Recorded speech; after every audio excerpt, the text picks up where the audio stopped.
El siguiente episodio es de carácter documental y busca analizar crímenes reales desde una perspectiva criminológica. Todo contenido se presenta respetuosamente con fines informativos, sin intención de fomentar ninguno de los actos que serán abordados y solo es apto para mayores de 18 años. Respetamos la memoria de las víctimas y sus familias. Se recomienda discreción.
Hola, soy Darío Hernández. Y yo, Vero Paglione.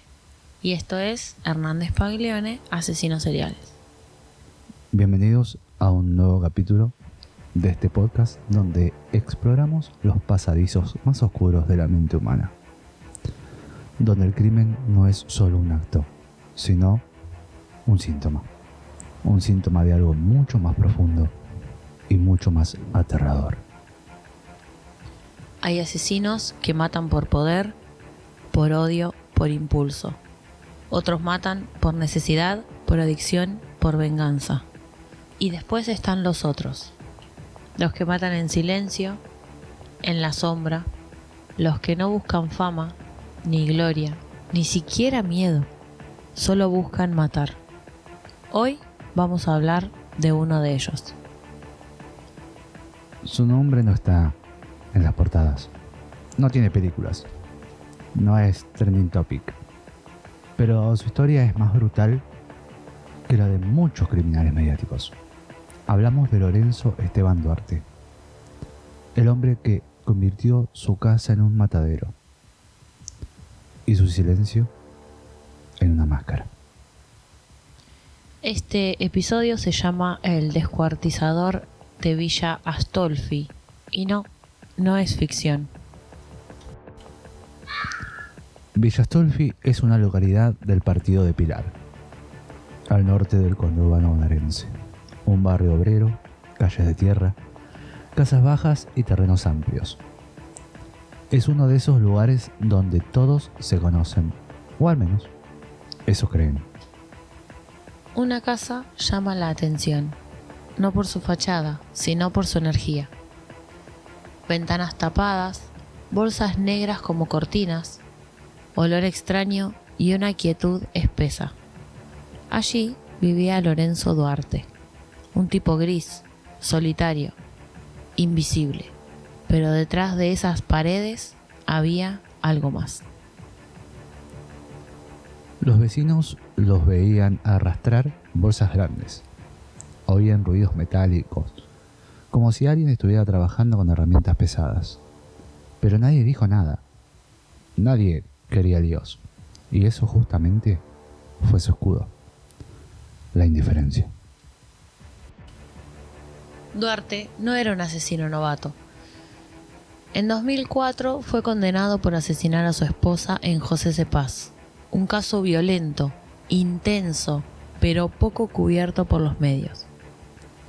Ella apareció golpeada y asfixiada en su propia cama. Duarte declaró que fue un accidente durante una discusión, pero la autopsia decía otra cosa: múltiples golpes, signos de estrangulamiento y un intento burdo de disfrazar el crimen como suicidio. cumplió condena y cuando salió nadie lo esperaba. Nadie lo quería cerca. Se fue a Villa Astolfi, donde nadie lo conocía, y comenzó de nuevo, pero no una nueva vida, sino una nueva cadena de asesinatos. Villa Astolfi no es una zona peligrosa, pero como muchos barrios del conurbano, vive entre falta de recursos y la burocracia que nunca llega. Un lugar perfecto para esconderse, o para hacer cosas que nadie quiere ver. Duarte vivía solo, no tenía redes sociales, no hablaba con nadie. Salía de noche, compraba herramientas, tenía una sierra eléctrica, guantes quirúrgicos, bolsas de consorcio y lavandina.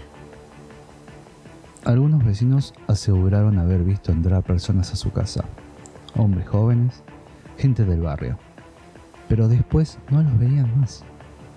Uno de ellos era Luciano, un joven con discapacidad que pedía comida en las casas. Desapareció sin dejar rastro.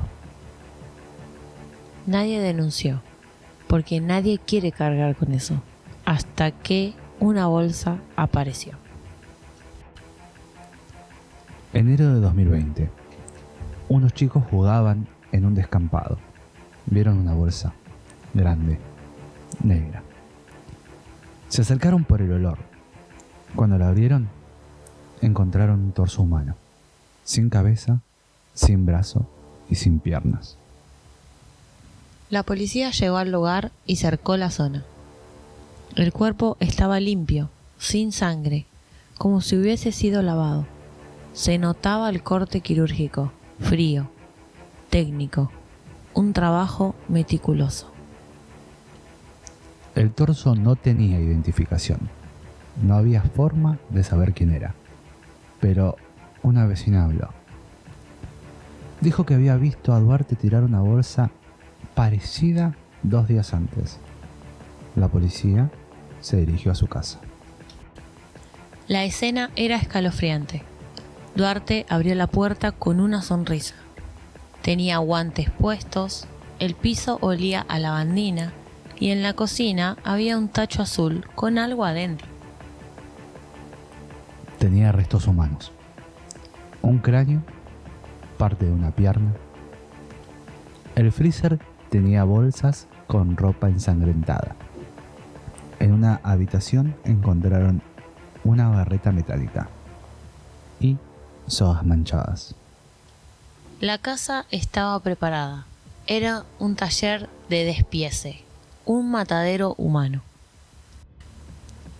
Los peritos forenses determinaron que Duarte no sufría delirios, no era psicótico, era completamente lúcido, y eso lo hacía aún más peligroso.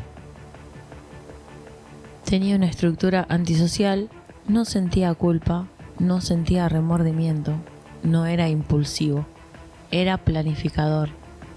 Podía esperar días enteros antes de descartar un cuerpo. Tenía antecedentes por abuso, por violencia, amenazas y tenencia ilegal de armas. Pero siempre zafaba, siempre salía, hasta que ya no pudo tapar más la sangre. Lo detuvieron, lo esposaron, lo llevaron a la comisaría, pero esa noche Duarte se ahorcó en su celda. Usó una remera, la ató a los barrotes y murió en silencio. No dejó carta, no confesó, no pidió nada. Murió como vivió, invisible. Quedaron los cuerpos, o mejor dicho, lo que quedaba de ellos. 4 víctimas confirmadas, 3 hombres, una mujer, y al menos 2 más desaparecidos que podrían estar relacionados. Nunca se sabrá cuántos mató, porque Duarte se llevó a la tumba todos sus secretos. Antes de cerrar este capítulo, vamos a poner nombres y rostros a los hechos, porque detrás de los cuerpos desmembrados hay vidas, familias e historias que quedaron truncas. La última víctima fue Rosa Antonia Acosta Brizuela, pareja de Duarte. Tenía alrededor de 40 años. Vivía con él en Villa Astolfi. Su torso fue hallado inicialmente. Cabeza y pelvis fueron encontrados días después en José Cepaz.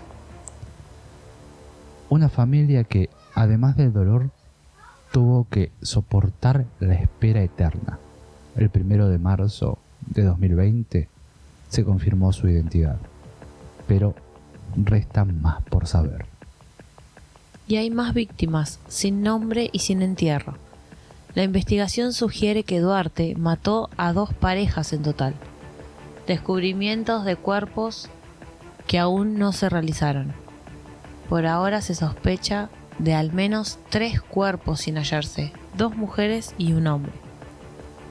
Entre los desaparecidos estaba María Mercedes Gauto, de 46 años, vista por última vez en agosto de 2019. Estaba embarazada, según su familia, cuando desapareció tras ir a la casa de Duarte. También están buscando a otra mujer y a un hombre. Sus familiares exigen respuestas, incluso luego del suicidio de Duarte. Sus familias siguen reclamando que se profundice la investigación, que se busquen los cuerpos y que se rindan cuentas. Hoy acuden a jueces y forenses para que no quede solo en un caso sin resolver. La desaparición de aquellos cuerpos no es solo un dato policial, es una herida abierta para sus seres queridos, una pregunta que no encuentra respuesta, un reclamo de justicia que sigue en pie. Rosa está identificada, los otros siguen siendo fantasmas. Y el silencio de Duarte, su suicidio, también fueron una forma de llevarse la verdad consigo. En esta historia no hubo juicios públicos, no hubo condenas mediáticas, solo un hombre que actuó en la sombra y una comunidad que recién comienza a preguntar, a exigir. Porque a veces la violencia no es un acto, es una ausencia y la justicia una deuda que nunca termina de pagarse. Así cerramos un nuevo capítulo de este podcast. Agradecemos nuevamente por acompañarnos. Yo soy Daro y los espero dentro de 15 días. Yo soy Vero Paglione y quiero decirle a las familias que aún esperan que su lucha no fue en vano. Nos encontramos en el próximo episodio. Hasta pronto. Adiós.